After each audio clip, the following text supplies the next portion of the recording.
Subcommittees will come to order. Without objection, all members will have 5 days to submit statements, questions, and extraneous materials for the record, subject to the length limitation in the rules. At this time, I will make my opening statement.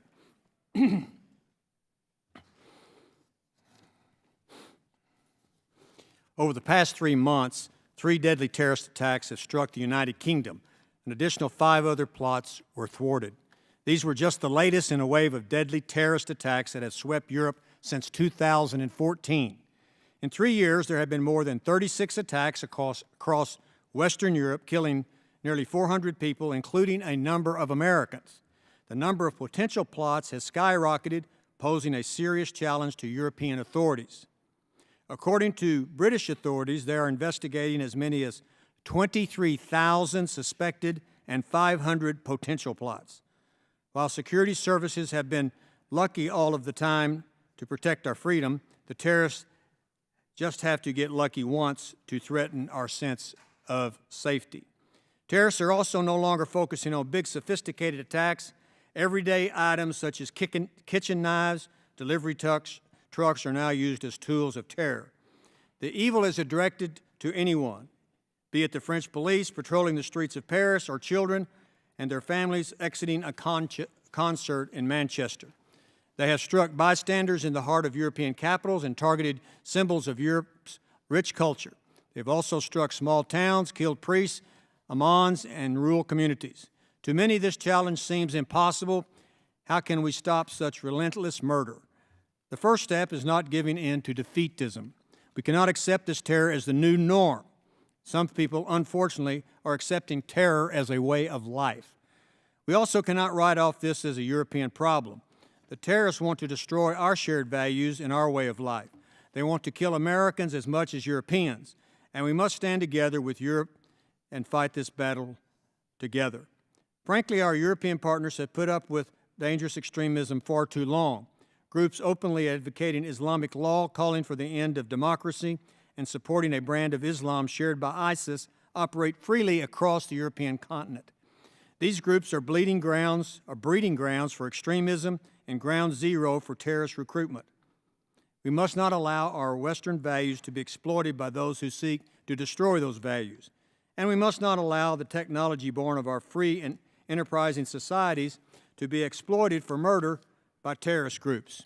Terrorists today use social media and apps to spread their hate, to fundraise, to recruit, and to advise untrained supporters how to carry out murder. They even offer plots on how to build bombs on social media. We must fight the terrorists both on the battlefield and online. Twitter, YouTube, and Facebook have taken some steps to shut down extremist accounts. We applaud those efforts and stand ready to assist them to do more. Others need to do a lot more. Specifically, Telegram, which has been described as the app of choice for jihadists, is one of the services not doing near enough. If we seriously want to defeat terrorism, we will have to bring the fight to cyberspace. Last year, I introduced the Combat Terrorist Use of Social Media Act, which requires a strategy to get terrorists offline. The bill eventually became law as a part of the Department of State Authorities Act, and we still are waiting for the administration to provide this critical strategy because lives are at stake. Additionally, we must keep the vital intelligence sharing channels with our allies open. Since ISIS made its rapid advance across the Middle East in 2014, a concerning amount of Westerners have made their way to the terrorist battlefields. This is especially true in Europe. As many as 5,000 Europeans have traveled to Iraq and Syria. Now that ISIS is losing on the battlefield, many of these foreign fighters may want to bring the fight back home and kill people where they originate from.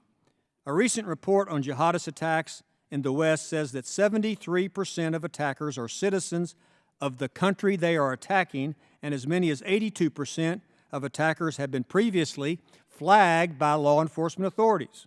Sharing intelligence will help us to spot these individuals returning from battlefields. Intelligence sharing can only be useful if we protect our borders from these individuals. One of the London Bridge terrorists earlier this month was allowed to enter the United Kingdom despite being put on a security watch list. If someone has been flagged for terrorism, they should not be able to enter another country until that case has been closed. What is the purpose of placing someone on a watch list if that person is able to travel freely? Vigilance is more critical today than ever before. The terrorists will exploit our values and loopholes to maximize death, fear, and terror. We must stand together in a fight this threat with our European allies, because a threat to one is really a threat to all. And I will now recognize the ranking member, Mr. Keating from Massachusetts, for his opening statement. Well, thank you, Chairman Poe and Chairman Rohrabacher, members of and Ranking Member Meeks, and thank you, witnesses, for being here. Chairman Poe and I, as well as other members of our subcommittees, have introduced resolutions regarding terrorist attacks when they've been carried out against our European allies, including countries that stood with us in honoring their Article 5 commitments under our NATO alliance. We stand with them in solidarity of this recent and all too frequent loss of innocent lives in their countries. We're convening this hearing because understanding how to address this threat to our allies is not only an issue related to their security and our own, but also an arena where there's an incredible opportunity to learn from and collaborate with our European partners. Europe faces diverse and significant challenges in the fight against terrorism and extremism. At the country level, the landscape is unique to each country, with foreign fighter travel posing a significantly greater threat for some, whereas for others, the individuals carrying out these attacks were radicalized without ever leaving their country. At the regional level, our allies' commitments to open borders within the EU proved to be a challenging aspect of European integration within the context of the fight against terrorism. However, I've seen firsthand how member states and EU institutions have taken this threat seriously and how they've been working diligently to improve their collaboration around tracking individuals who may have been radicalized and in identifying the best ways to tackle this threat. They've also experimented with different models for rooting out and preventing extremism and for dealing with foreign fighters returning home from ISIL-held areas. Some models have relied heavily on civil society organizations and communities themselves and investing in productive collaboration between them and law enforcement. Some have focused on inclusive strategies to address extremism by working closely with the women in these communities and with religious leaders. Others have tried to address the profound threat of radicalization in prisons, where one strategy to imprison and therefore remove the threat posed by those who travel abroad to support ISIL and other terrorist organizations backfired and instead exacerbated that threat. They are also exploring different ways to remove extremist content online that's used to recruit vulnerable individuals to engage in terrorist activity, and to take down terrorist financing and money laundering schemes that make it possible for ISIL and others to fund the operations that target innocent civilians in these brutal attacks. As we work here in Congress and with agencies in the executive branch to make sure we're nimble and effective in countering terrorist threats here and threats to our allies abroad, we can learn a lot from the efforts of our European friends. So today, I look forward to hearing from our witnesses about what we can learn from Europe and their experiences with terrorism and the efforts to combat it, as well as what we can do better here in the United States to work with our European partners to eradicate the threat of terrorism here at home and abroad. I want to thank the witnesses for being here, and I yield back. I thank the gentleman from Massachusetts. Chair will now recognize Chairman Dana Rohrabacher from California, the chairman of the Subcommittee on Europe, Eurasia, and Emerging Threats, for his opening remarks. Good afternoon, and thank you, Mr. I always want to call him Judge Poe. You should. It is. Your Honor, thank you very much for holding this hearing jointly with the Europe and Eurasia Subcommittee, which I am the chairman of. So thank you to the witnesses as well. Our partners and our allies in Europe have suffered terribly at the hands of violent Islamic terrorists. We can say that. For a long time, our federal government didn't seem to be able to say that. The latest outbursts of violence in the United Kingdom have been shocking to all of us. The resilience of the British people, however, is inspiring and reminds me of why America is fortunate to call the British people our friends. This hearing serves as one more example of our transatlantic solidarity and our commitment to confront and destroy evil forces in this world. These same forces seek to brutally murder innocent people in order to terrorize the people of the world into submission to their fanatic brand of Islam. While our strength and will remains consistent, the tactics and methods of extremist Islamicists continue to evolve. As our police and security services have been foiling elaborate plots and break up terrorist networks, ISIL and other terrorist organizations create new kind of plots that require more ingenuity and more flexibility to counter. Such insidious methods are hard for any security service to thwart. As we see today, police forces in Europe are being especially challenged. Large migrant populations, some of which have remained famously unintegrated into their new country, present a perplexing challenge that pits humanitarian impulses to try to help poor refugees against the necessity of protecting one's own populations. To some extent, these domestic issues are the ones that European citizens and European governments will have to work out to their own satisfaction and find a balance between these humanitarian impulses and these ideas of protecting their society.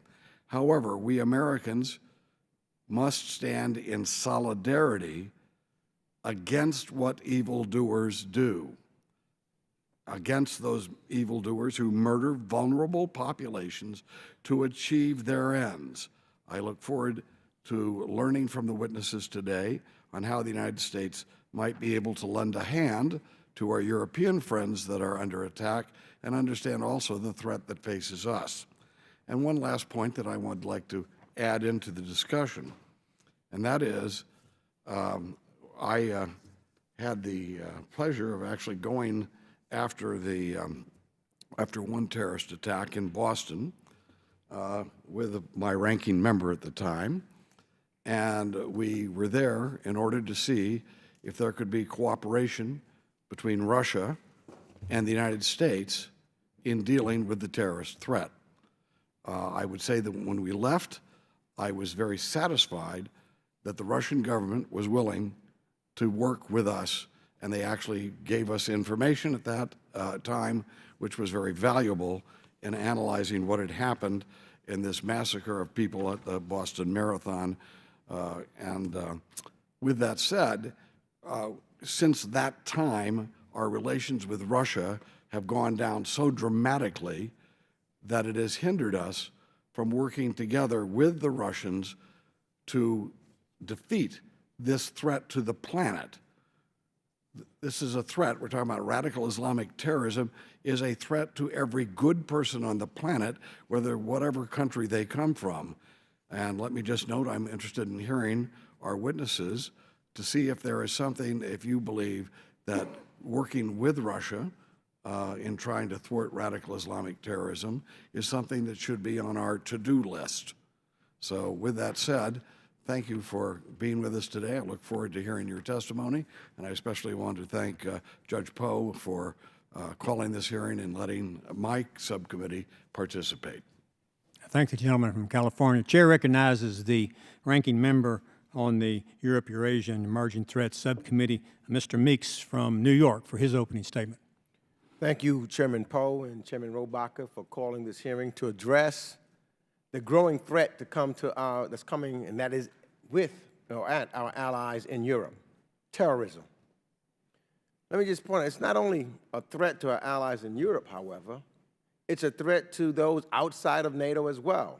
It's a threat to our free democratic system in this sense, and we need our allies together. In fact, we had a meeting today with the Secretary General of the UN.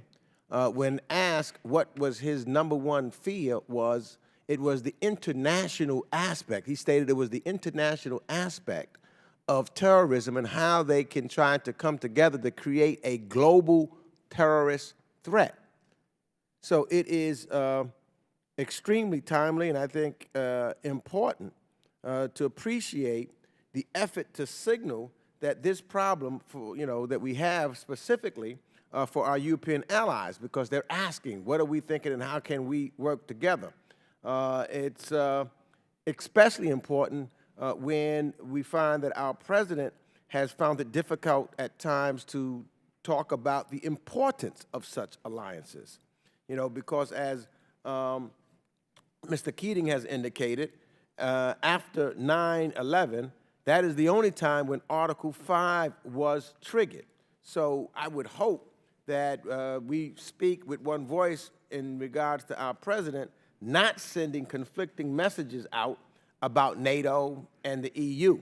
In fact, it was disturbing when I saw the new Pew polling shows how drastically confidence in the United States president has eroded around the world, not just in Europe.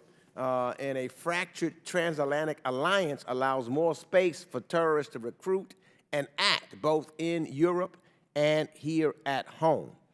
Terrorism in Europe is a multifaceted threat that, while credible and deadly in some countries, have proven to be more nuanced in others.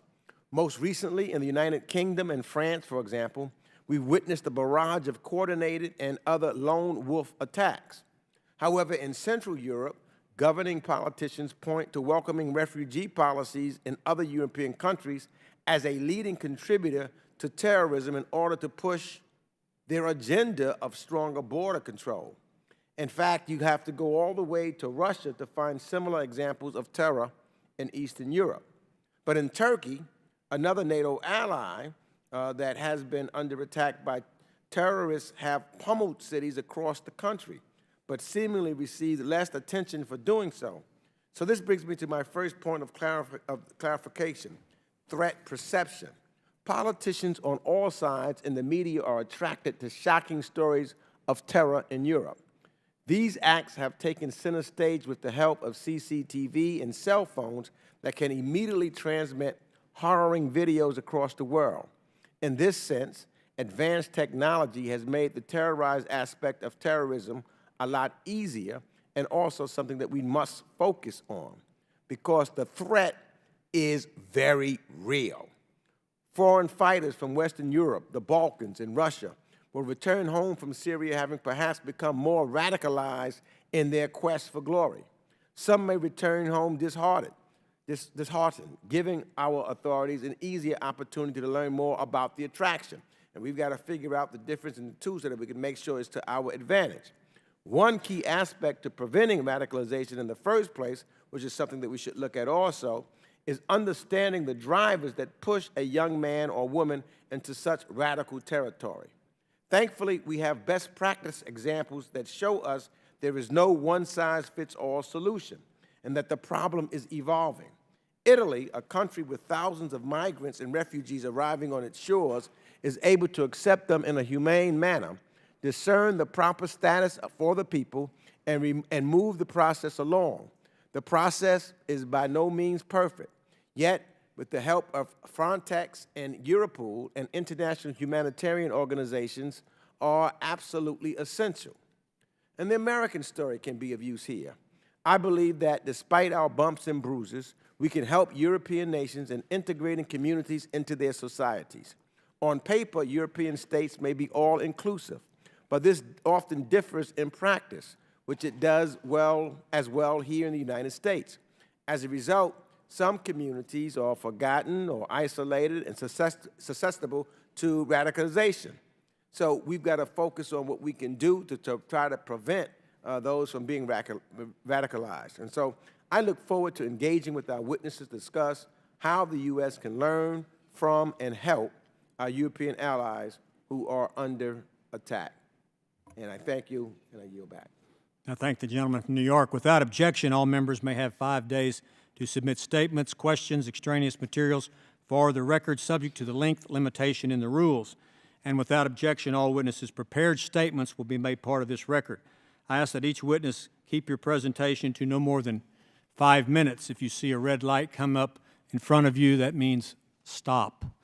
I'll introduce each witness and give them time for their opening statements. Mr. Seamus Hughes is the Deputy Director of the Program on Extremism at George Washington University. He's an expert on terrorism, homegrown violent extremism, and countering violent extremism. Mr. Robin Simcox is the Margaret Thatcher Fellow at the Heritage Foundation's Margaret Thatcher Center for Freedom. He specializes in counterterrorism and national security policy. Dr. R. Kim Cragen is the Senior Research Fellow for Counterterrorism at the National Defense University. Recently left a position as political scientist at the RAND Corporation and also has taught at Georgetown University and the University of Maryland. Ms. Georgia Homer is the Director of CVE at the United States Institute of Peace, where she oversees a broad portfolio of CVE and rule of law related subjects and projects and research. She chairs the USIP Working Group on Counter-Violent Extremism. And Mr. Hughes, we'll start with you. You have 5 minutes. Thank you. Chairman, ranking members, distinguished members of the committee, it is a privilege to be invited to speak to you today. Europe is facing a sustained threat from the Islamic State. It is an estimated more than 5,000 Europeans have traveled to Syria to join ISIS. The percentage of European foreign fighters who have returned to their countries of departure is estimated as high as 30%. In the United States, some 250 Americans have traveled or attempted to travel to ISIS-controlled territory. Of the 250, the Program on Extremism has identified more than 60 U.S.-based individuals who successfully migrated to Syria. There is not a typical profile of an American or European ISIS recruit. They vary in socioeconomic background, age, gender, location, and the degree of religiosity. Until recently, ISIS operated a relative safe haven from which they could plan attacks. Despite recent territorial losses, it continues to maintain a cadre of sympathizers who feel both an obligation to help the caliphate. This is one of the main factors that helps explain the wave of attacks, both thwarted and successful, that have hit Europe and the United States in recent months. Since 2014, we've identified 51 attacks in Europe and North America. The vast majority of the perpetrators were citizens of the country on which they committed the attack. Only 5% of those who carried out the attacks were refugees or asylum seekers. Most had a prior criminal past. Less than 10% were directly ordered by ISIS to commit the attacks. In most cases, the attackers were ISIS-inspired or had some touch point, but no explicit direction. About 20% of the attackers were returning foreign fighters, but those that did commit those attacks were more lethal in their attacks. The majority of the perpetrators who pledged allegiance to ISIS before their attacks and after their attack. ISIS took credit for about 40% of them. France has experienced the highest number of attacks at 17, followed closely and perhaps surprisingly by the United States with 16 attacks. Attacks in the U.S. tend to be significantly more unstructured, spontaneous than Europe, even though some of them, Orlando and San Bernardino being good examples, have been no less deadly. According to Europol, there have been 395 jihadist-related arrests in 2014, 687 in 2015, and 718 in 2016. Numbers are much lower in the United States, where 18 individuals were arrested for terrorism-related activities in 2014, 75 in 2015, which was a banner year for us, and just 36 in 2016. Unlike Europe, the United States does not seem to possess extensive homegrown militant organizations that provide in-person ideological or logistical support to individuals drawn to ISIS. Jihadist propaganda has been, and it continues to be, easily accessible through various online platforms for the last 10 years. It has played a role in radicalizing Westerners. Now, with the advent of numerous social media applications, a would-be recruit can access real-time support and have a stronger sense that they're part of a wider network. An important dynamic that's at play right now is ISIS has systematically employed what we call ISIS virtual entrepreneurs, who use social media to connect people in the West. These are individuals in Raqqa, about 6 to 8 English language folks that are reaching out to Americans and Europeans. Individuals like Junaid Hussain, a British citizen. They were involved in at least 21% of domestic plots in the US. During that same time period, 19 of 38 ISIS-linked plots in Europe involved some form of online instruction. Technology companies have addressed ISIS online activities in two ways: content-based regulation and counter-messaging. Although well-meaning, the current approaches by Twitter, Google, Facebook, Microsoft, to name a few, may not necessarily address the new types of encrypted channels on platforms like the chairman mentioned, Telegram, now commonly frequented by violent extremists. And even though online radicalization phenomenon receives a lot of attention, offline dynamics still matter a great deal. That one-on-one human interaction still matters. Perhaps more than in the US, physical networks in Europe remain of significant importance. Finally, it's important to note that far-right movements in Europe have taken advantage of the recent wave of ISIS-inspired attacks in Europe to mobilize old and new followers. These groups tend to ignore the distinctions between Islam, Islamism, and jihadism, seeing all Muslims as a threat. It has triggered indiscriminate attacks against innocent Muslim communities. We have seen how both extreme movements, jihadist and extreme far-right, have fed off each other and used this to assist in their recruitment efforts. This pervasive dynamic of reciprocal radicalization between jihadists and far-right extremists is a troubling trend that needs to be monitored. Thank you for an opportunity to testify before you. I welcome your questions. Mr. Simcox. Thank you. Chairman Poe, distinguished members of the subcommittee, thank you for the opportunity to testify here today. The views I express in this testimony are my own and do not represent the official position of the Heritage Foundation. My goal this afternoon is to highlight the severe threat that Islamist terrorism poses to Europe. There are several aspects to the threat which I will discuss today. The first is the scale. As we all know, recently there's been much discussion by governments across the continent of the threat posed by foreign terrorist fighters. This refers to the at least 5,000 to 6,000 Europeans who have fought alongside ISIS and other Islamist groups in Syria and Iraq and are now returning to their home countries. Most devastatingly, members of the cell that committed ISIS's attacks in Paris in November 2015, killing 130 and wounding 368, had traveled to Syria from Europe, fought and trained with ISIS, and then returned to Europe to carry out an attack. This cell also contained ISIS members who had entered Europe from Syria after making false asylum claims. While the majority of Syrian refugees are not tied to terrorism, Germany in particular has seen a sharp uptick in the threat it faces following the recent influx. There was an 8-fold increase in plots between 2015 and 2016, largely due to a surge of those involving refugees. In fact, Germany faced more Islamist plots last year than it did in the entire 2000 to 2015 period. As the US has experienced with the attacks in San Bernardino and Orlando, European governments also have a very significant problem with homegrown radicals. To give an idea of the scale of this threat, the UK has approximately 23,000 terror suspects on the radar. Within this are 3,000 suspects assessed to be the most imminent threat. However, such assessments will never be foolproof, and there always lies the possibility that the likes of Westminster Bridge attacker Khalid Massoud, who was on the radar but not thought to be an imminent danger, slips through the net. The second aspect is the breadth of terrorism throughout Europe. Data from my forthcoming heritage research demonstrates that the number of plots Europe has faced since 2014 has risen year on year. Between January 2014 and the end of May 2017, there had been 15 separate countries targeted, most commonly Belgium, France, Germany, and the UK. This year, there have been multiple attacks on traditional Islamist targets in the UK and France. Yet an ISIS-linked asylum seeker from Uzbekistan also killed 5 people and injured 15 in a truck attack in Stockholm, and an Italian-Tunisian inspired by ISIS stabbed multiple police officers and soldiers at a train station in Milan. Furthermore, while there are certainly trends, it's impossible to build that catch-all profile of who will carry out these attacks. It's not just young men, for example.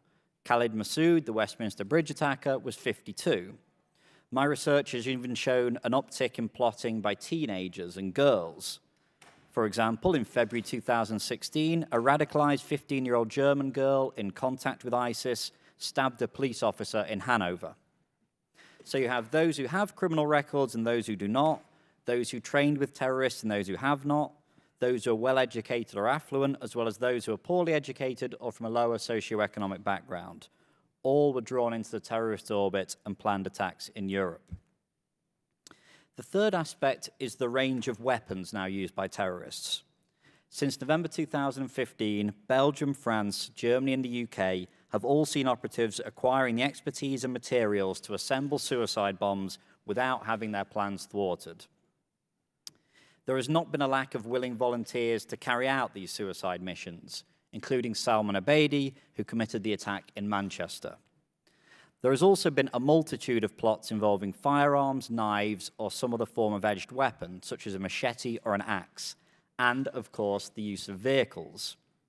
There have been no publicly disclosed instances in which these vehicular attacks have been thwarted by authorities. We've seen the consequences of this in Nice, Berlin, Stockholm, London, and elsewhere. Because of such factors, over 1,400 people were injured and over 300 people killed in Islamist attacks in Europe in the past 3.5 years. Included in this number are 9 Americans. Chairman Poe, distinguished members of the subcommittee, the grave danger that terrorism poses to Europe is only likely to increase. The US must work with Europe to defeat this threat. Thank you for inviting me to discuss this with you, and I look forward to any questions. I thank the gentleman. Excuse me, Dr. Cragen. I'd like to thank the chairs and the ranking members for inviting me to testify on the subject of the threat posed to Europe and the West by the Islamic State in Iraq and Syria, or ISIS. Over the past 20 years, I've explored the topics of what motivates individuals to become terrorists, how terrorist groups adapt, and counterterrorism. Much of this research has focused on what is often referred to as foreign fighters, or individuals who leave their homes and travel abroad to fight. My written testimony provides the details of this research, and I plan to summarize it briefly today. As you know, ISIS stepped into the global spotlight in June 2014 after its spokesman, al-Adnani, announced a newly formed Islamic caliphate. Soon thereafter, ISIS began to consolidate control over territory within Syria and Iraq, but it also established provinces outside the Levant. Today, ISIS has 25 provinces in 11 countries. The apparent focus by ISIS on control over territory caused many to conclude at the time that ISIS was less interested in attacking the West than al-Qaeda. This is proven to be false. The first successful attack by a foreign fighter returnee took place in May 2014 at the Jewish Museum in Brussels. The perpetrator was part of a cell overseen by al-Adnani until his death in August 2017. This suggests that ISIS leaders intended to attack the West months before they even declared a caliphate. The overall pattern of attacks by ISIS reinforces this conclusion. Between June 2014 and May 2017, ISIS operatives conducted approximately 225 attacks outside Syria and Iraq. 42% were external operations, or attacks outside of those provinces. To put this in perspective, ISIS has been more aggressive in its external operations than al-Qaeda. Only 10% of al-Qaeda's attacks between 2008 and 2010 took place outside of countries with affiliates. 10% for al-Qaeda, 42% for ISIS. And to truly understand this threat, we need to examine both successful and failed attacks. And the numbers become even more grim. 58% of all ISIS external operations, including both attacks and plots, have taken place in the West. Let's take the November 2015 attacks in Paris as an example.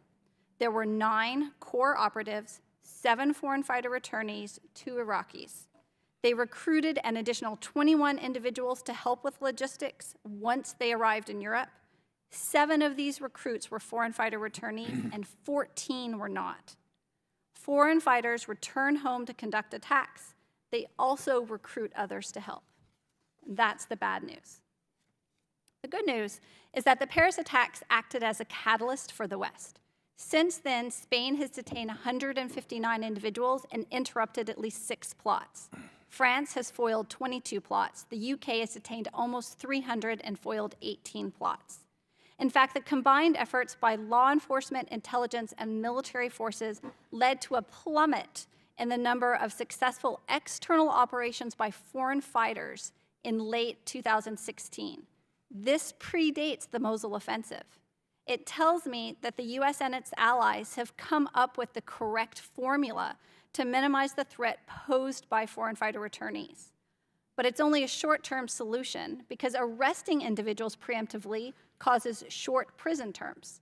It also presents the threat of prison radicalization, and it's hard to see how this formula can be applied by less affluent countries.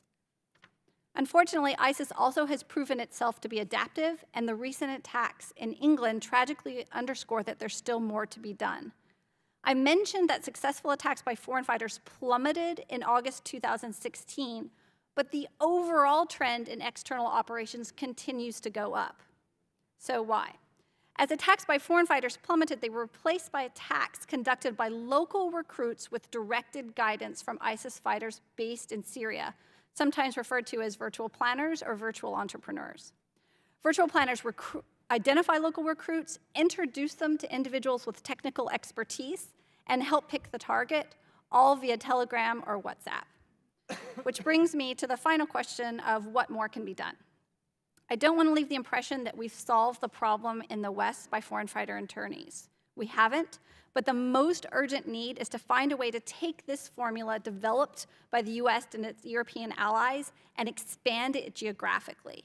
And beyond this most urgent need, we need to fit these and other programs within a wider trans-regional strategy that includes a global architecture to address the threat from foreign fighter returnees and virtual planners. And Ms. Holmer. Good afternoon, Mr. Chairman and ranking members. Thank you for the opportunity to testify today. Please note that my comments reflect my own views and not necessarily that of the U.S. Institute of Peace. I began my career working on terrorism in Europe for the FBI over 20 years ago. That was the tail end of a wave of Marxist and nationalist political violence in Europe that included kidnappings, bombings, and assassinations that led to the loss of many lives and generated the same feelings of fear and outrage as we're experiencing today. The wave of political violence being experienced in Europe is different today, however. The groups are less cohesive. We're witnessing not only directed attacks, but self-inspired active violence. The goals, motives, and justification for the violence have changed as well, and the ideology is rooted now in a narrative of religious militancy.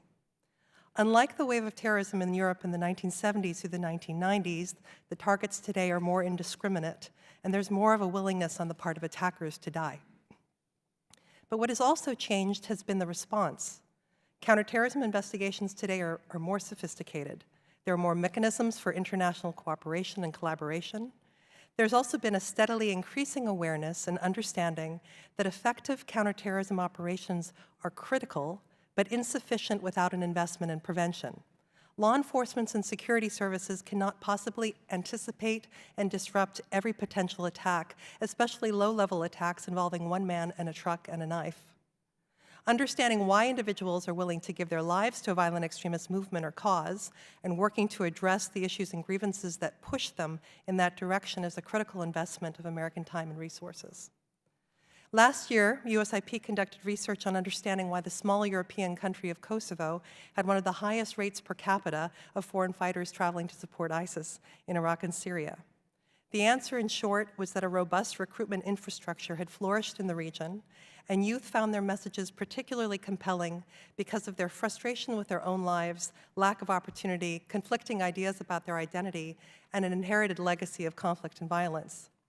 Kosovo faces a multifaceted challenge now, managing the return of those who went to Iraq and Syria, as well as those who never left but have radicalized and are intent on causing harm, and also preventing new recruits from forming and radical groups from flourishing. Kosovo is not alone in facing these challenges, but their experience illustrates how important it is to have effective programs and strategies to prevent individuals from radicalizing and joining these groups, or rejoining once they're out of prison. I would like to offer that there are three critical and interrelated areas in which efforts to prevent radicalization can be most effectively advanced, in which our European partners have made significant progress, in part because of their long history of dealing with terrorism. First is increasing public awareness and engagement in preventing radicalization. Preventing early-stage radicalization, especially for those who've never engaged in any criminal activity, is out of reach of law enforcement and is more appropriately addressed by family and community members who know and care about those who are vulnerable to recruitment. Much of this work in Europe is led by NGOs, but supported by municipal and national governments in the EU. Community-level programs involving teachers and social workers, religious leaders, and families who help build the resilience of youth and intervene appropriately when they show signs of influence have proliferated in Europe. These efforts include, but go beyond, countering the radical ideology that underpins these groups and attracts groups to address the relationships and practical issues that make youth vulnerable to recruitment in the first place. Ideology, after all, is how they are recruited, not why they join. Secondly, ensuring effective and accountable criminal justice and law enforcement procedures. An individual's touch points with the criminal justice sector can profoundly influence his or her trajectory away from or towards violence. Police play critical and sophisticated roles in deterrence.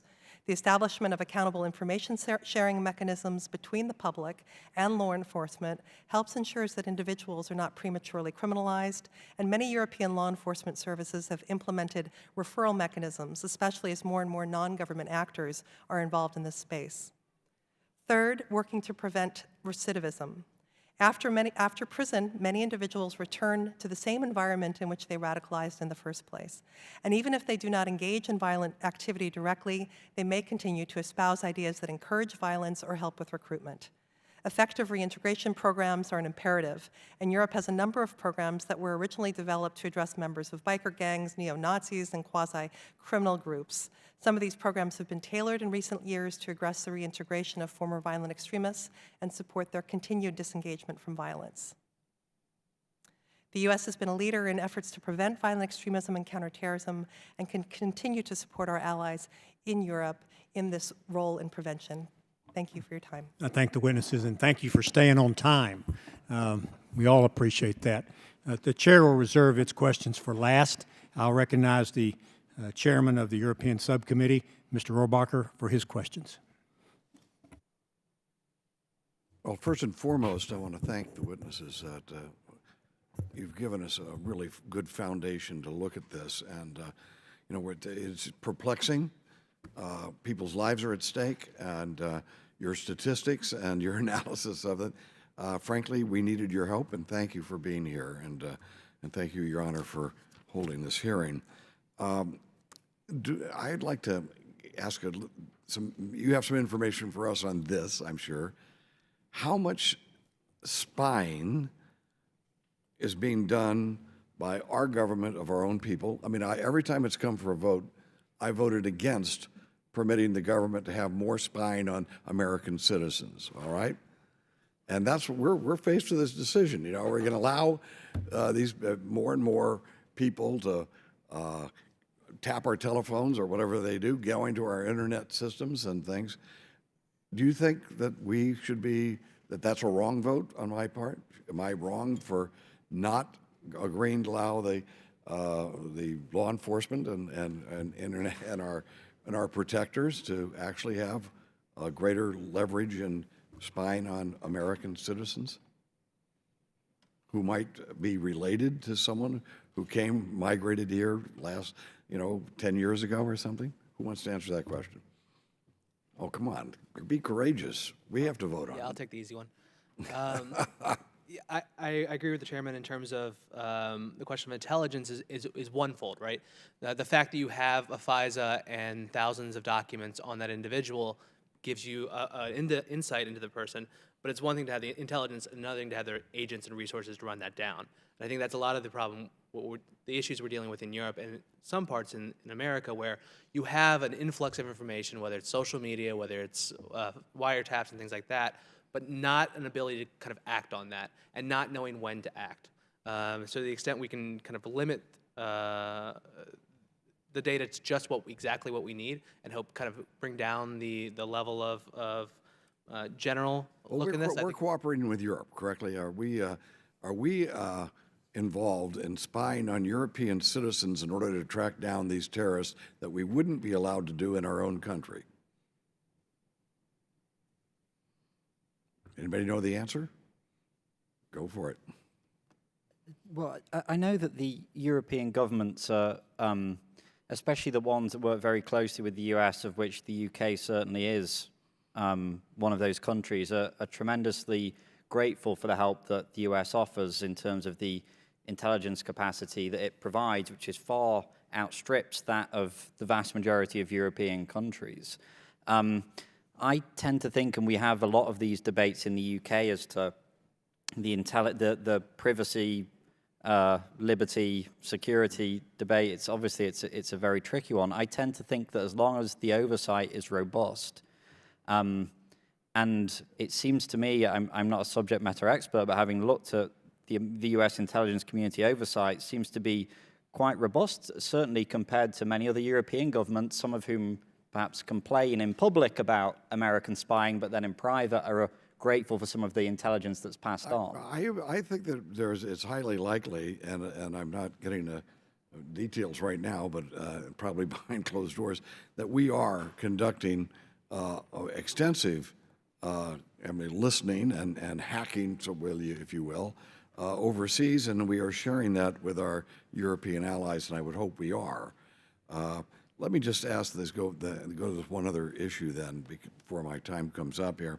And I mentioned that the ranking member and I, Mr. Keating, went to Russia, and we met with the head of their renamed KGB, FSB, I guess they call it, and they were very generous with us with information, and they actually gave us some information that we believe gave us a better understanding of the Boston Marathon bomber and where he was coming from and his family background. And had that, by the way, I believe, had they shared that with us beforehand, we might have put him on a higher level of observation. And do you think that we should be working with the Russians? I would just tell you, I personally, of course, I'm a lone wolf here in the Congress. We need to be working with Russia to defeat radical Islam, because that threatens their people and it threatens our people. And there is no reason in the world that I think, because we have disagreements in other parts of the world, that cooperation should be in some way shut off. Do you have any thoughts on that? And please feel free. I'll take that one. I've run out of time, but I think they'll give you time to answer. You can answer the question about Russia. Over the past couple of years, I've been involved in some track 2 diplomacy discussions with Russian academics, and we've wrestled with this issue of to what extent could we cooperate and how could we cooperate on counterterrorism. So I'll just tell you sort of my impressions from that. We kept getting bogged down. Now, we were academics, so we're not policymakers. We kept getting bogged down, and I'll summarize how we got bogged down.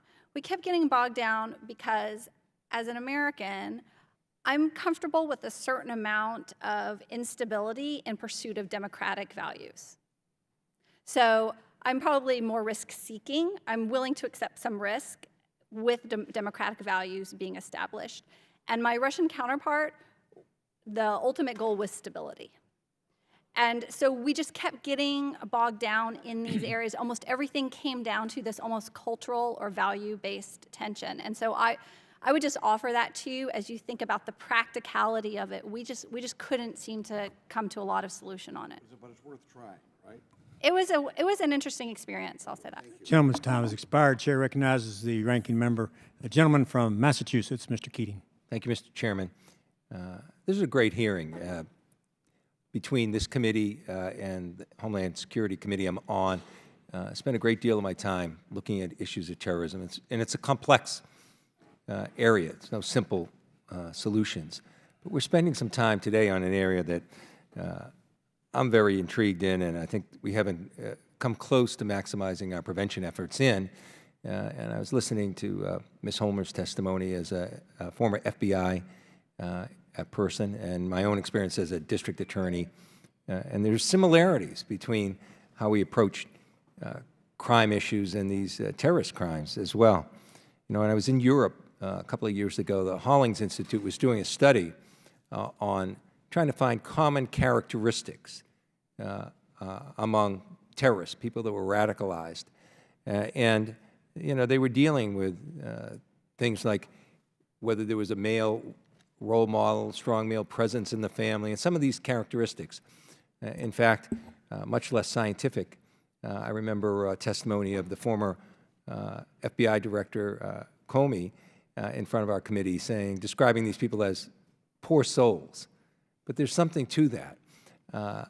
Ms. Homa, could you tell us from your experience, I could tell from your testimony, some of the common characteristics that are there that make people more prone to being radicalized? So I think the first answer to that question is that it is unique per individual. There are some common trends that make people more vulnerable.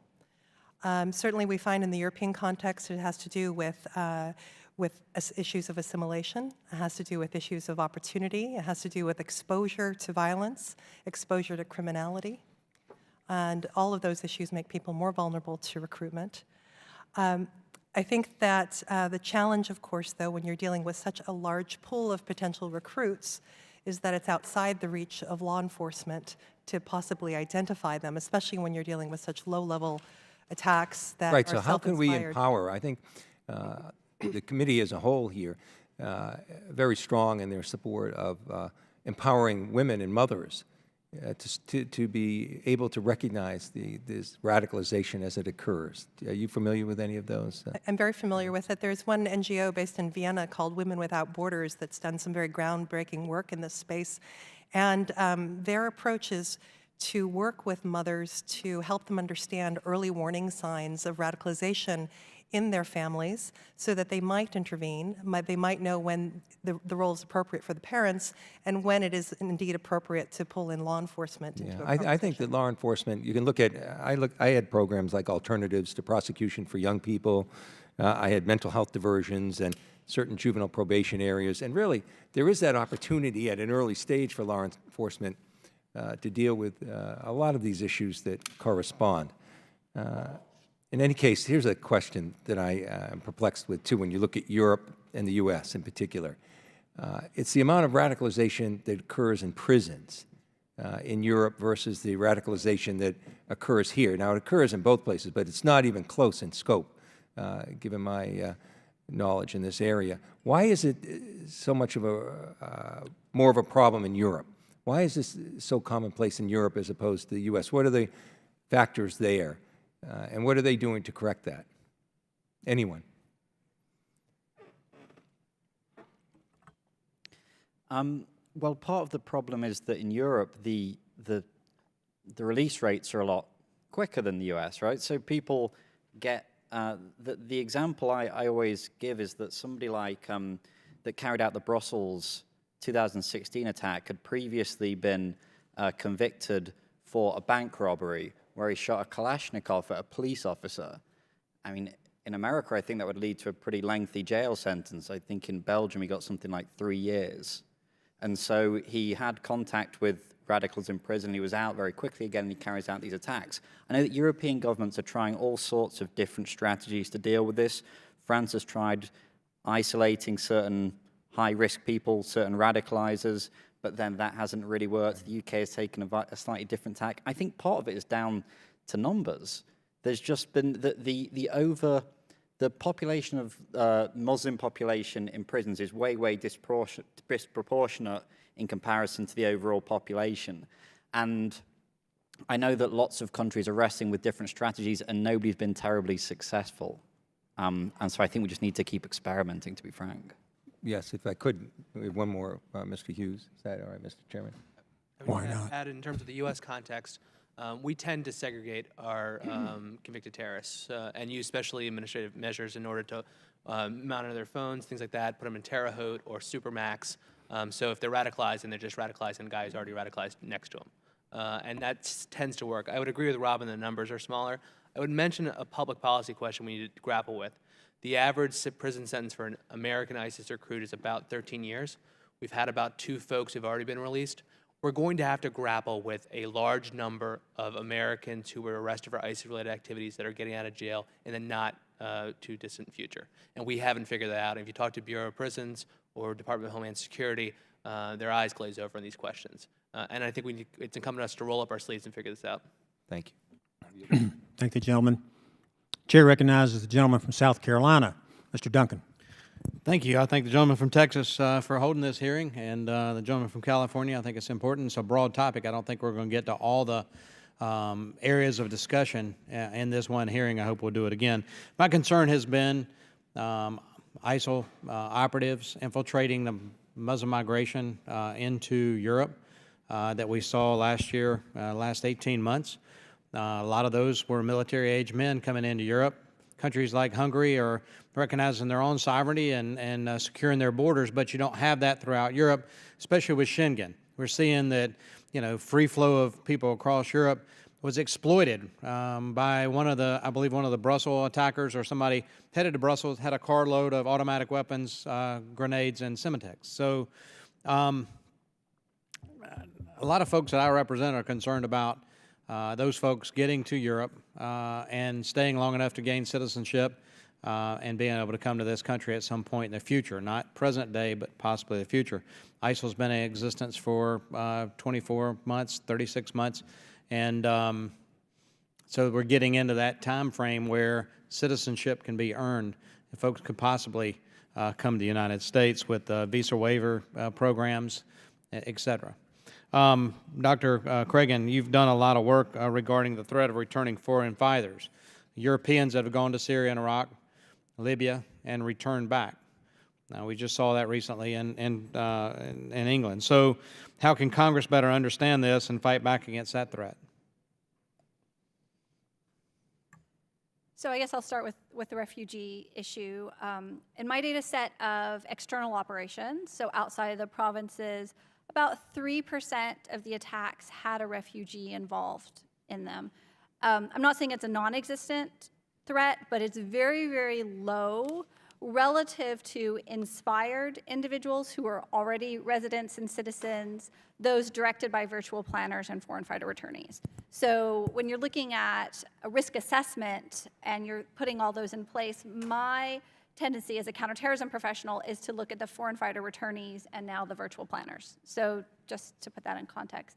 Now looking at the foreign fighter returnees, I do think that intelligence cooperation in coordination with law enforcement and military activities has improved significantly. I would say since 2016, late 2015, early 2016, and so we're on the right track. My biggest concern in that area are the foreign fighter returnees that are going to be going to North Africa. And Tunisia, we said all of Europe was 5,000, Tunisia has 6,500. And Tunisia is awfully close to Europe. And so that is my concern. They simply do not have the capacity nor the intelligence assets that we have. So if you're interested in helping out Europe, the next step is actually to broaden that cooperation and try and find a way to help Egypt, help Tunisia, Jordan to a certain extent, make sure that they can absorb and reintegrate their foreign fighter returnees, and those are very, very large numbers that are coming home. Yeah, so I agree with you on that. Do you think you're going to see, and we already have seen, but do you think you're going to see more border control measures put in place? Less Schengen free travel. We've seen Germany do a little bit of that, France do a little bit of that, but definitely saw Hungary, which wasn't Schengen, I realize that, but concerned about migration into their country, or at least through their countries. Do you think Europe will address the open border situation and see more return to border controls, or do you think they're going to continue with the open border situation that we have now? And Dr. Craig, and I'll just address that to you. Whichever one would want to answer, but we're on the clock. So I haven't talked to European officials, so I don't know what they intend to do.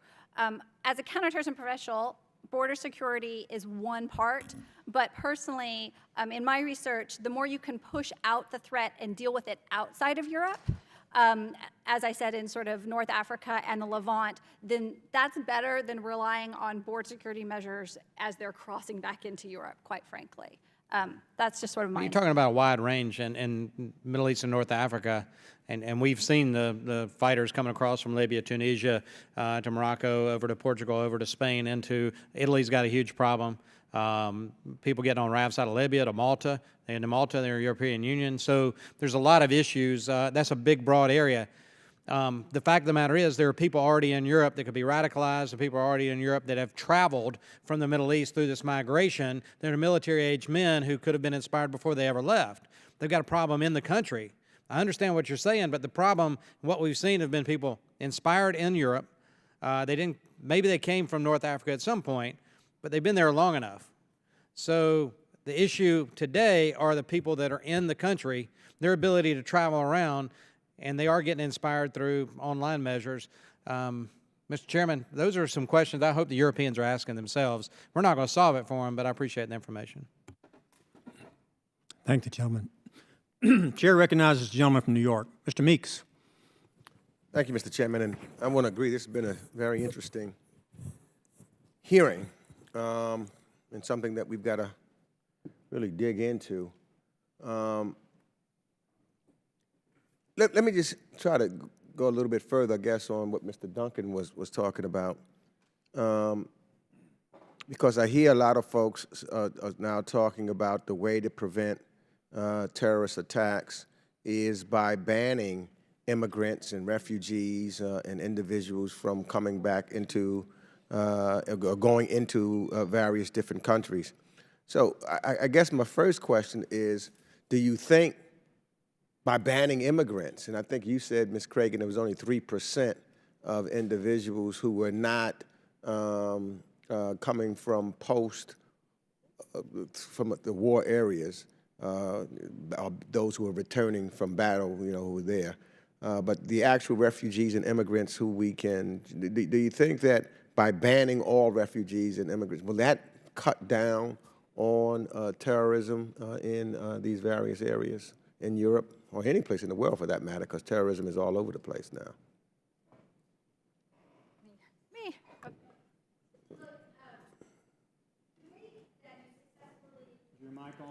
The way that you successfully put together a counterterrorism strategy is you have layers and lots of different security measures throughout. So my data suggests that of external operations, that is attacks conducted by ISIS outside of its provinces, its 25 provinces, 3% included somebody who would come through the refugee system. So that's not zero, it's something, but then you start talking about where do you put your resources, because nobody can devote just everything to this problem. Do you devote it to border security measures? Do you devote it to intelligence operations? Do you devote it to military operations? That's sort of what we're talking about. As a counterterrorism professional, I prefer to see more devoted out towards intelligence, law enforcement investigations, and military operations than border security. That doesn't necessarily mean you don't do border security. Now I'm just talking about relative resources and what you devote to what type of operation. So let me ask Ms. Homer, because one of the things that I've also seen that we could be taking our eye off the ball, for example, in the Western Balkans, when we talk about where there's a space of very high unemployment, disenchantment, and religious extremism present, and I think that can help present a dangerous recipe. So what can be done in this region to help secure pathways or their path towards NATO and EU while minimizing the risk of terror in those particular areas? I know one issue that's important to the Kosovar government is that they're not members of Interpol. And I think that having the Balkan countries fully integrated into all the cooperative mechanisms that are in place in Europe would be significant. And also acknowledging that the threat is not just from returnees, but from people who are already in the country who haven't left, who may be inspired to engage in acts of violence. And that speaks to not just bolstering law enforcement and intelligence operations, but also to having a commensurate resource commitment to prevention.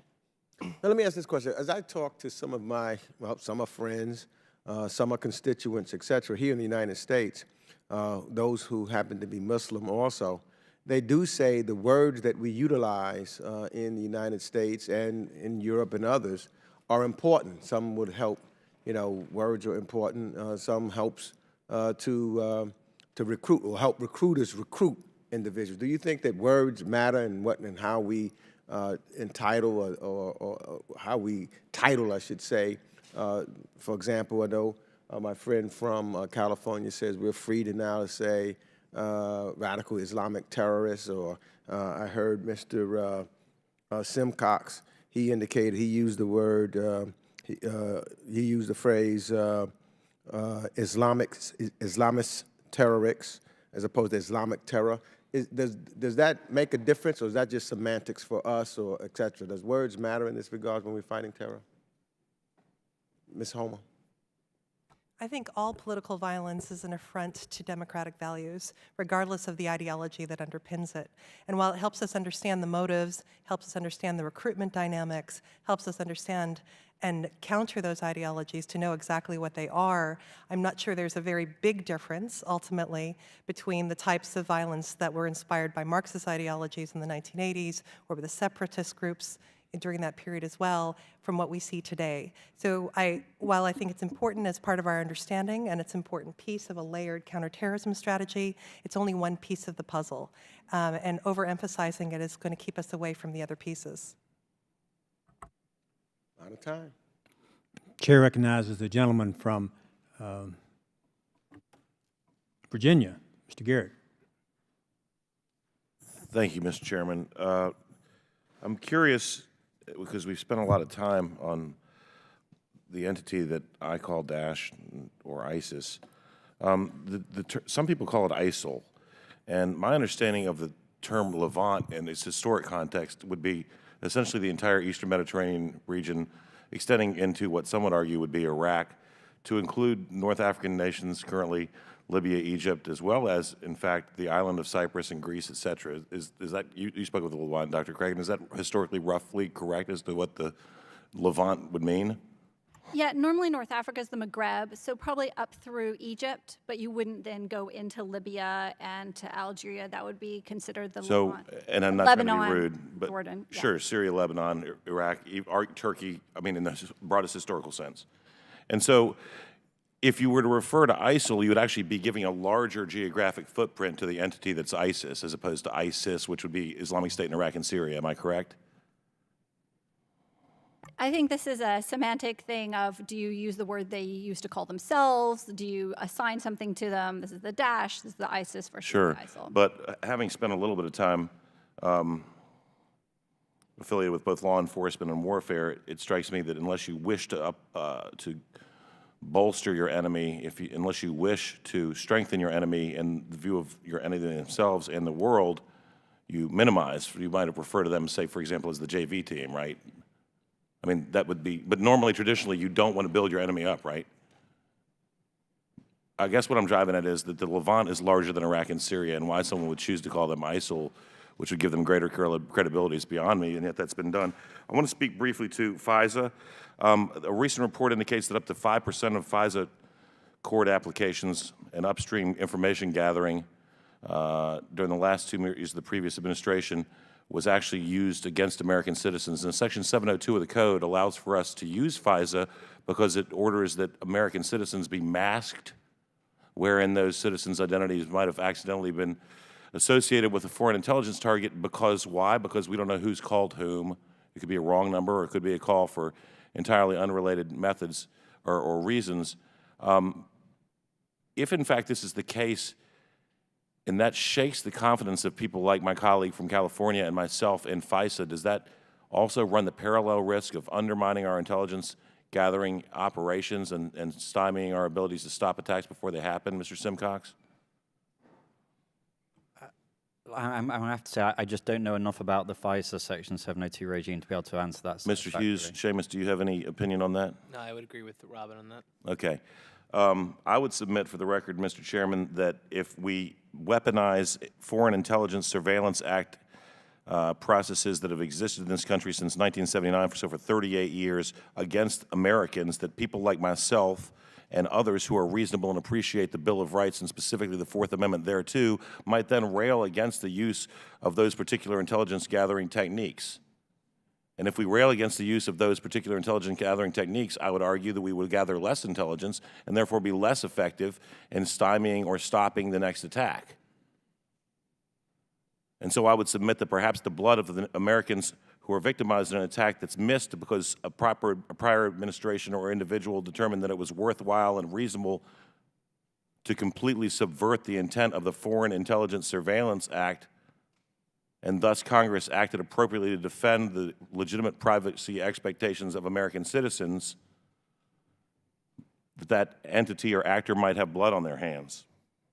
I want to switch subjects briefly to the Muslim Brotherhood. I've sourced from probably 4 or 5 different sources a Muslim Brotherhood motto. I know there's a bill that would designate the Muslim Brotherhood as a terrorist organization before this Congress. I understand the political sensitivity as the Muslim Brotherhood engages in things certainly not directly related to terror. But I would ask you, if the Muslim Brotherhood motto is roughly translated into Allah is our objective, the Prophet is our leader, the Quran is our law, jihad is our way, and dying in the name of Allah is our goal, couldn't a reasonable person think that was an imploration to commit extremist acts? Mr. Simcox? Yeah, I think that the question with the bill is, I think one of the main concerns is whether that you're going to be able to legally designate the Brotherhood as a terrorist entity, and whether that will achieve what we want to achieve. But Are there subordinate entities to the Brotherhood that might be able to be singled out that would be more accurate? Mr. Hughes? I think that would. Sorry. He was nodding, so he got the call. Yeah, there are a number of Muslim Brotherhood-linked organizations I think you could take a hard look at in terms of... Mr. Chairman, I'm out of time. I would ask you, Mr. Hughes and Mr. Simcox, I apologize, if you all would please contact my office with the names of subordinate entities that might be more appropriately designated. Thank you. And I'd ask the gentleman to provide that list to the chair. And the chair recognizes the gentlelady from California, Ms. Torres. Thank you, Mr. Chairman, and thank you to our witnesses that are here today. I'm a new member of this committee. Prior to coming here, I was on Homeland Security. I was a local mayor in the state legislature in California. I spent a lot of time studying and dealing with state prison issues. In my district, I have a men's prison, a women's prison, and a juvenile detention, which has now been closed. So going back to a question that was asked by Ranking Member Keating regarding our prison system versus the European prison system. If incarcerated people in Europe are spending less time in prison than incarcerated people here in the U.S., wouldn't that be less time that they have inside, a prison system to recruit?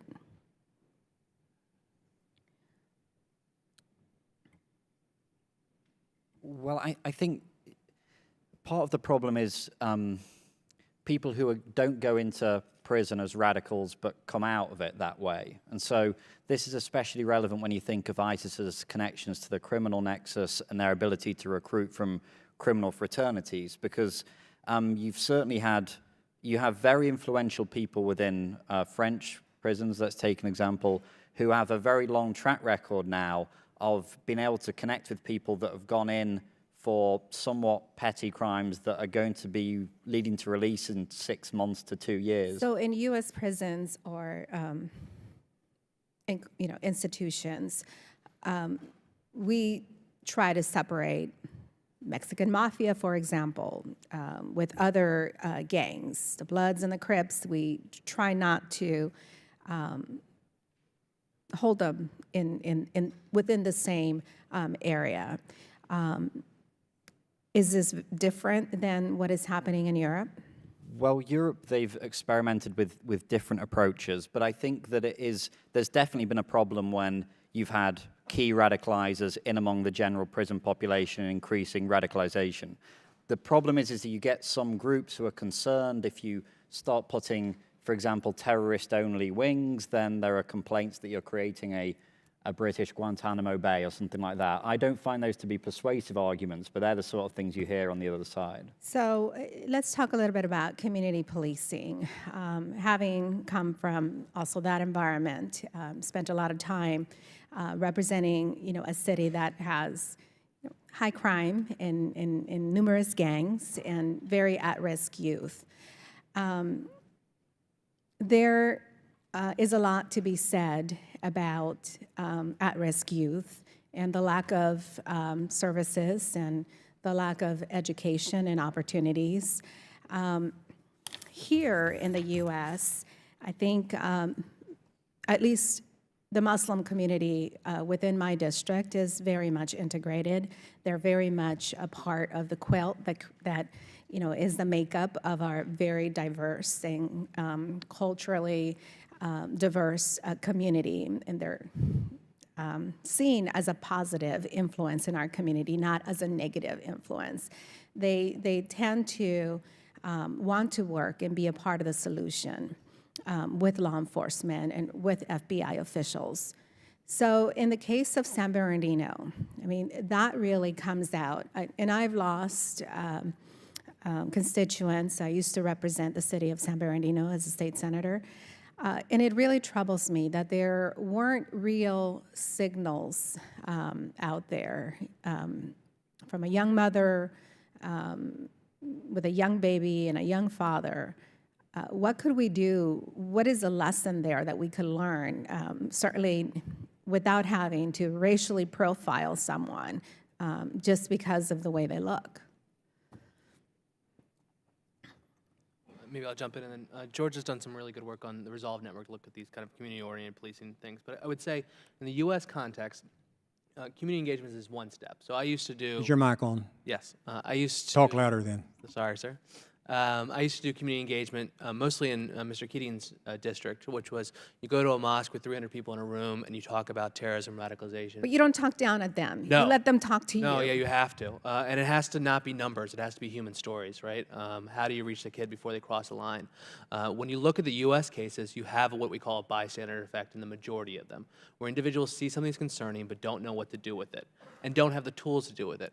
And we haven't provided, as the U.S. government or communities really, alternatives to prosecution, intervention programs, so that if you have a case like Enrique Marquez, who's on the law enforcement radar for a number of years, but don't have enough to arrest him, we can't veer him off to somewhere else.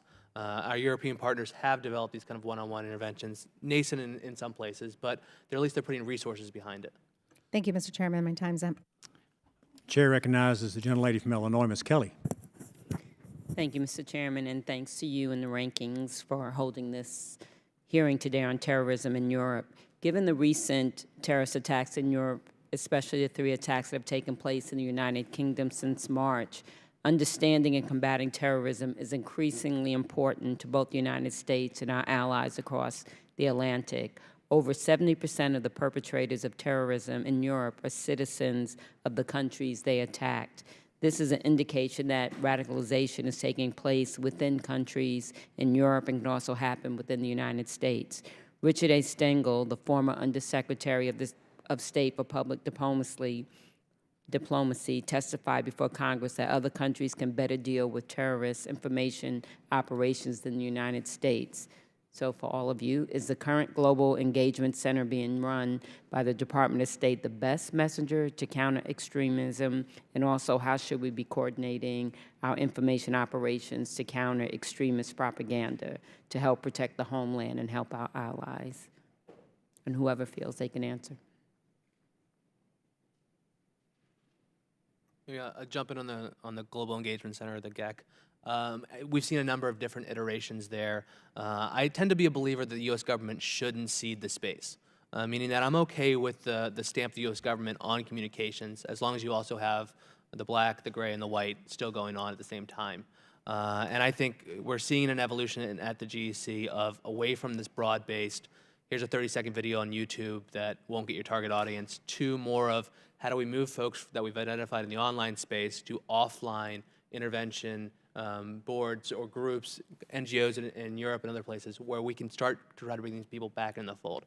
I would hope the Global Engagement Center moves away from large-scale programming towards more targeted programming. I think you're able to then measure effectiveness. You can go back to them and say, it's working in Congress, I need more money, or you can say, it's not working, let's shift gears.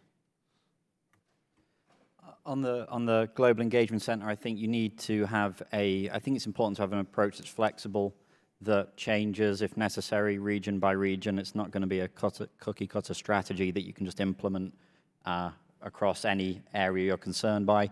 I tend to agree with Seamus. I don't think the U.S. government should cede this space. I know that it's People would say somehow it's an imperfect messenger, but I think while that may be true, what is perfect about this area we're working in? So I hope the U.S. remains engaged. Okay.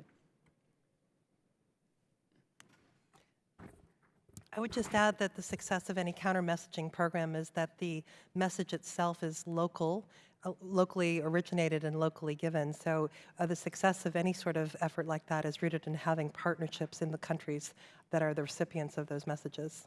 Mm-hmm. And do you feel, in light of changes that have gone on in the United States, that the countries feel confident in us like our European allies? I think that depends country to country.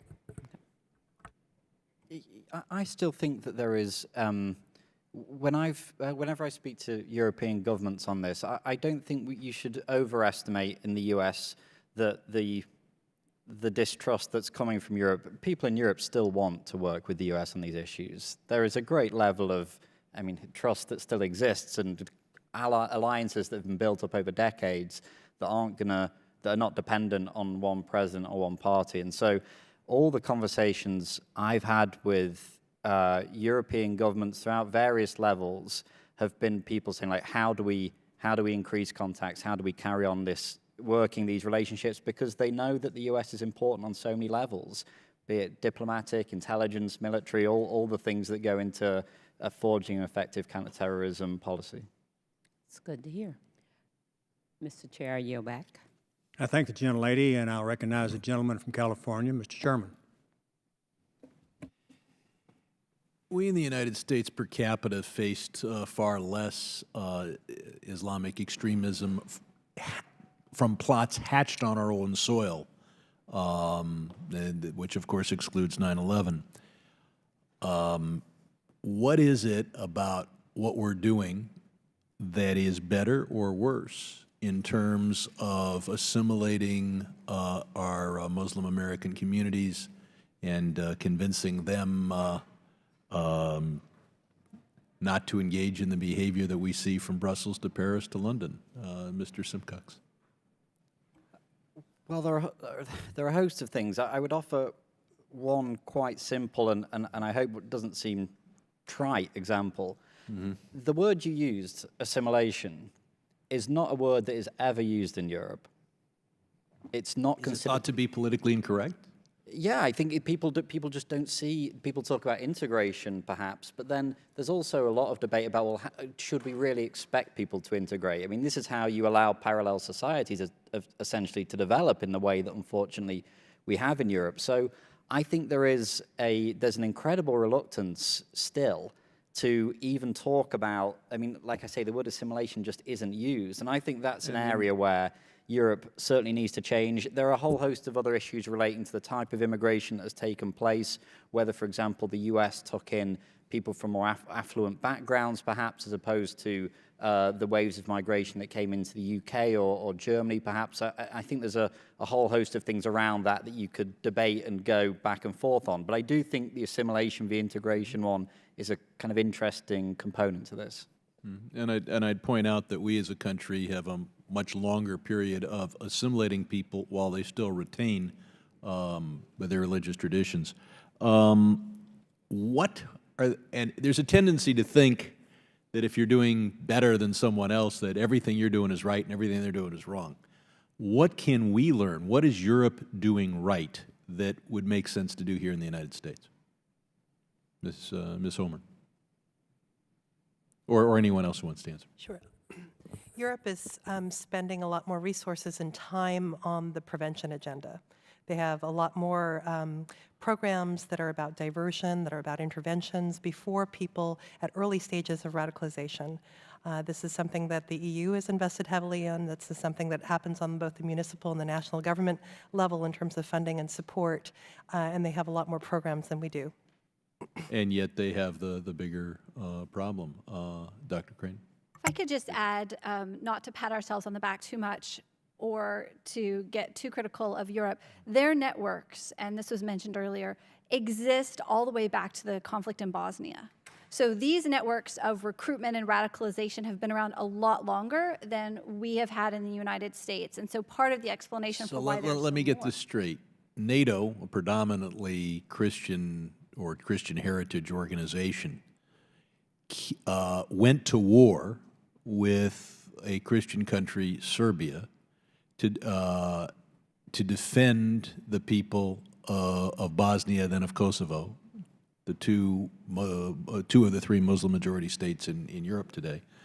And instead of people saying, "My God, here NATO is living up to its values and defending people regardless of their religion," instead, somehow the narrative was, now it's time to blow things up in the countries that saved the people of Kosovo and Bosnia, the Muslim people of Bosnia and Kosovo. So let me explain it on two levels. You're talking about motivations, and I think there is still part of that exists that NATO and the United States intervened too late. So there is that. But I'm actually talking about an infrastructure. Wait a minute. The Muslim majority countries intervened not at all and saved almost no one. But those who saved people didn't do a good enough job. Continue. Right. No, I agree. But what I want to actually point out is the logistics network that exists and the financing network that exists that then funneled fighters and money into that conflict, then reversed. And that network is what they're trying to root out now. The countries of Kosovo and Bosnia and the Muslim majority area of Bosnia-Herzegovina exist because of NATO. Have their leaders and imams been helpful in pushing back against Islamic extremism, given the fact that we saved them? So I'll just say, I know you've done work on this. I'll just say one thing that I think is really interesting about the Dayton Accords, which is that they actually required all of the foreign fighters who went, and there were 3,000 who went to fight in Bosnia, to leave. And this is something that the countries have been working hard to make sure that they reinforce more recently than they did earlier. But I think that it's a good precedent, and they are trying with limited resources. Gentleman's time has expired. The chair recognizes itself for its questions. Thank you for being here. There's been some discussion about American intelligence sources spying on Americans. I have a great concern about that under the FISA secret courts issuing secret warrants on secret individuals. I do believe we can have security and safety, and we can have civil liberties in the United States. The abuse by the intelligence services, specifically 702 of the Foreign Intelligence Surveillance Act, must end, or Congress must take immediate actions to stop FISA in its entirety. They are abusing the law as it already is, in my opinion, and that is our obligation because we are unique among nations. We have actually the Fourth Amendment to protect people and Americans in the United States. Something that hasn't been talked about very much is the use of social media. We have foreign terrorists using American companies to recruit, to raise money, to spread propaganda, and to teach other terrorists how to make bombs. The Europeans are talking about trying to rein in social media. We have a legislation that requires our government to tell us what the plan is on social media. To be very clear, the Supreme Court has said that terrorists do not have a constitutional right to use social media. It is not a free speech platform that they are entitled to use. That is not an issue. I'm a big First Amendment guy. But what are we doing to rein in our social media companies to stop recruitment, raising money, propaganda, and the building of bombs? Anybody want to talk about that? The Europeans are talking about fining these businesses, social media companies. What are we doing? Sure, if I may, Jay, jump in. So if given the option, social media companies would want to be libertarian in their views, right? Take down no content. Because of pushback they've gotten from Capitol Hill, from the public, and saying, why are you letting your platforms be used by terrorists? But they don't have a constitutional right to do that. It's no free speech issue. And they could enforce the terms of services more rigorously. And in fact, we've seen that happen at least recently on Twitter. If you'd asked me 2 years ago what the platform of choice would be, I would tell you Twitter. My concern now is that it's largely the ISIS recruits are largely concentrated on Telegram, which German company. German, yeah. And so it allows for end-to-end encryption. And so what you're seeing is less of the fence sitters. So you're less likely to get a kid from the Midwest who's curious about ISIS. You're more likely to get the true believers who are looking for connectors and guys in Raqqa, the Legion in there, and saying, here's the bomb you should use. So what can we do? Yeah. So Cut to the chase, Mr. Hughes. cut to the chase, no problem. So there's a couple ways to do this. One, I think more pressure on Telegram, to the extent that the larger. Should they be held criminally liable for that? I think you could argue some level of civil liability may be in play here. I think the larger question for Telegram. Our social media companies have brought down all of the child pornography sites with absolutely no problem about liberty, Yep. and that works. Why not use the same protocol to bring down terrorist sites? Why is that not occurring? Do you know? Yeah, I think it's occurring more rapidly in Facebook and less so in other places. And so I would encourage social media companies to do what they're doing now, which is using AI and hashtagging technologies to proactively take down content. Are any of you in favor of criminal or civil penalties against social media companies that don't bring down terrorist sites? Any of you? I guess that's a no. We shall see where we go with that. I have a question for all of you. How many ISIS terrorists are there in the world? Does anybody know? An estimate? Y'all are the experts. You got to give me a number here. Does anybody know how many? Nobody wants to say? Well, I think we ought to at least know how many of the enemy there are if we're going to be able to defeat them. What is the definition of a terrorist? Give me a working definition of a terrorist as opposed to some outlaw, criminal, whatever. What's a terrorist? That's Homer, the FBI. A terrorist is someone who commits an act of violence or a violent crime justified by an extreme radical political or religious or social ideology. And Mr. Hughes, you were not very encouraging. You said the answer is the problem is going to get worse on terrorist activity. I believe it was you or Mr. Simcox, one of you said that it's going to get worse in the future. It's not going to get. We're not going to have a grip on this. Why is it going to get worse? And that'll be my last question. I think it's going to get worse because in terms of the relation of the subject matter today, I think the problems in Europe are stark, severe, and only getting worse. I don't see integration improving. I don't see security improving. And that obviously has an impact on the U.S. I think there are a number of trends in Europe which look terrifying, and that has an impact here. All right. I want to thank all of you for being here. I will allow the the chairman of the European Subcommittee to make a comment, final statement. Short closing statement, but let me just note one of the things.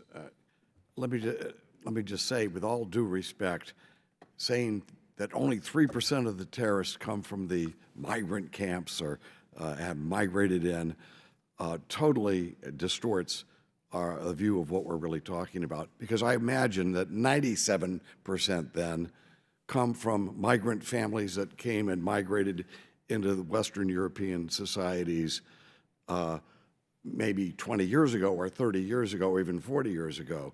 I mean, this isn't like you have a bunch of basically what we used to have in Northern Ireland, where you have a bunch of Catholics coming out who are basically part of the Irish society. This is basically the 3% figure you say, and every time you said it, I think was deceptive.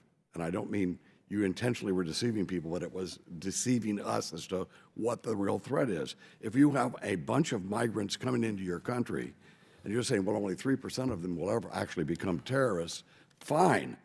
But if 90% of the terrorists come from their children's or their children's children, yeah, you're putting yourself on a line to have a lot more terrorism in the future. And that's why maybe when they say terrorism is going to be an expanding problem, that's what we mean. So I don't feel comfortable saying, oh, well, only 3% of the people who are immigrants into my community are going to be susceptible to terrorism. But if their children are, 97% of the children are, whatever it is, that's a problem. So with that said, again, we are a country of freedom, and I have voted against, Your Honor, I voted with you to make sure we don't step on people who are here legally. I think that's very, I am in favor of legal immigration, whether they're as Muslims or other people. But the fact is, whoever comes here, we have to make sure that we understand the potential if they are coming here from a country that has a lot of terrorism or upheaval and radical Islamic culture. Then we have to be careful with that. We have to make sure that people in San Bernardino, Mr. Chairman, that San Bernardino, we had a young man who, I guess he was born here, of Islamic parents. He went out with his wife, and they slaughtered social service workers. They just went out and slaughtered them. I mean, no, we should have taken more care there. We should have made sure that someone who is susceptible like that got a lot closer attention than what he obviously got. And it's a challenge for all of us. Freedom versus security, like we're saying, in all of our countries. So I don't think we can side totally with freedom, but I don't think we can side totally with security either. So thank you for helping us make up our minds to where that is. But I think the 3% number didn't help us. Okay, thank you very much. Chair will recognize for the final statement the ranking member, Mr. Keating from Massachusetts. Thank you, Mr. Chairman. I just want to thank the witnesses. We deal with this terrible epidemic that we have that's not just domestic but worldwide in so many different ways. Today we had a chance to focus in part on one of the things that really hasn't been fully utilized as a tool against this terrorism, and that's the idea of prevention. Sometimes the difficulty with prevention is you can't quantify it in statistics because if you prevented it, you may never know what indeed was responsible for stopping it. But just as the chair started the hearing saying that, for instance, in 1,000, I'm paraphrasing, in 1,000 attempts, all the terrorists have to do is be successful once. In prevention, and some of the techniques we're learning from Europe and they're learning from us, all we have to do is be successful one of those times to stop one of those terrible terrorist acts. So in programs that Mr. Hughes was involved in my region and other areas, they're successful. But they need resources and they need commitment, and they also need an understanding that law enforcement needs help outside of the traditional system to deal with preventing this. Thank you for a glimpse of that and some ideas today. I yield back. I thank the gentleman. I thank the witnesses for being here. You are advised now that you may have some questions presented to you by members of the subcommittee that ran out of time. Please respond promptly to those questions and send us answers. And I thank the members for being here as well. This has been a very important and enlightful hearing. Thank you very much for your expertise. The subcommittees are adjourned.